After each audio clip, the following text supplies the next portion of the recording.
All right, 144,000 tweets about shark this week, and for good reason. Look at this video. Those are sharks swimming along the shoreline at Port St. Lucie, Florida yesterday. Now, at one point, a lifeguard said they spotted as many as 8 sharks. Could you imagine being on that shoreline? Now, in response, authorities, please don't even, that just scares me, that noise. All right, authorities shut down the beach for hours until they thought it was safe again to swim. Not sure I would actually go in, though, even when they opened it back up, I gotta say. And obviously, closing the beach down is a very different response compared to Oak Island Beach, North Carolina, where we had 2 attacks last weekend. As we told you yesterday, authorities did not close the beach after 2 teens were mauled by sharks in separate attacks on Sunday, less than 90 minutes apart.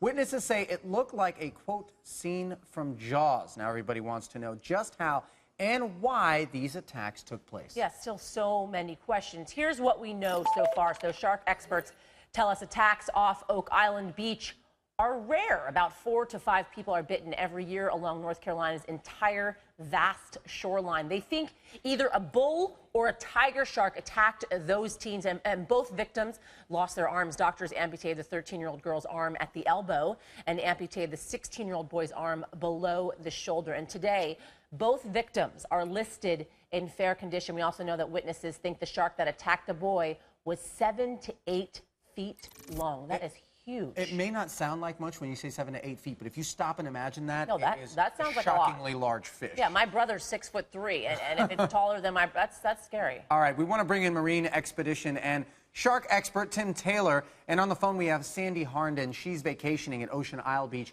one of the locations where the shark attack took place last Thursday. Sandy, you're at the beach and you shot this video for us. I want to get it up on the screen here. We see dozens on the beach, only a few dared to go in the water. What is the mood like there at Ocean Isle right now?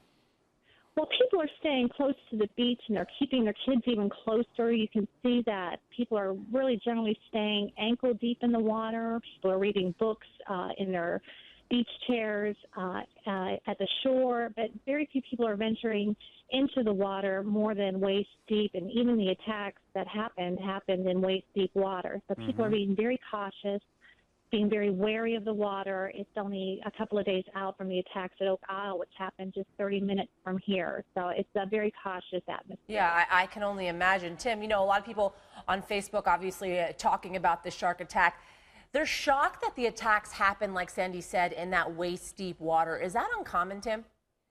It's not uncommon. Sharks will patrol the surf zone for food, fish activity, small bait fish. So they will definitely be in shallow water. They're there all the time. People don't necessarily see them, but they swim with sharks every day. And what about the time of day, Tim? I mean, it happened later in the day. Is there any sort of specificity as to when shark attacks occur more often than not? Of course. Sharks will feed closer to the beginning of the day and dawn, or later in the evening at dusk, but they'll feed all day too. So, but there are times where they will feed more. There's also extenuating circumstances that, you know, if someone's fishing in the area, there's bait in the water. The blood from the victims is not necessarily an attractor because the sharks are already there. Generally, it's a long scent line. Sharks are very timid animals until they're not. So they will come and they will check things out, and they'll make sure. But once they turn that switch on that it's time to feed, and there's several of them there, they tend to ramp up together. That's our job on the water a lot, was to control that, mitigate that when we were filming and studying. Yeah, Tim, but obviously when you're in waist-deep water, you know, the sharks, as we saw in the video earlier, are patrolling that area for food. They're not looking for humans, and in fact, my understanding is that if you do get bitten, it's more an exploratory thing. They're not actually trying to feed. Correct. And usually they're like babies. They put everything in their mouth, and that's how they sense. So exploratory bite is, for them, exploratory. For humans can be disastrous. Sandy, are people still talking about it today? Do people seem sort of nervous? I mean, I know you said that people are keeping their children close, obviously, not a lot of people wading into the water, but is the atmosphere on the beach that people are sort of just talking about the tragedy that occurred just, you know, on that very same beach? It is a topic of discussion. We were headed to the beach just the other day. When we were headed down to the beach, there were a group of people coming away from the beach, and we asked them why they were leaving, and they said they had spotted the shark, and that's why they were leaving. So I don't know if they actually spotted the shark, if it was the dolphin, or what it was, but I think, it is foremost on people's minds, and it is foremost the discussion on the beach. And, today is supposed to be the hottest day of the year here. We're in the middle of a heat wave, and I think the thing to do would be to get into the water, but I think that people will be crowded around the pools in their condominium complexes absolutely. and things like that, and that's where people will be, not in the water at the beach. Yeah, a scary time. Sandy, thank you so much for joining us. Tim, before we let you go, would you be swimming in that water today, real quick? I would. I have the experience. I'm not afraid of the sharks.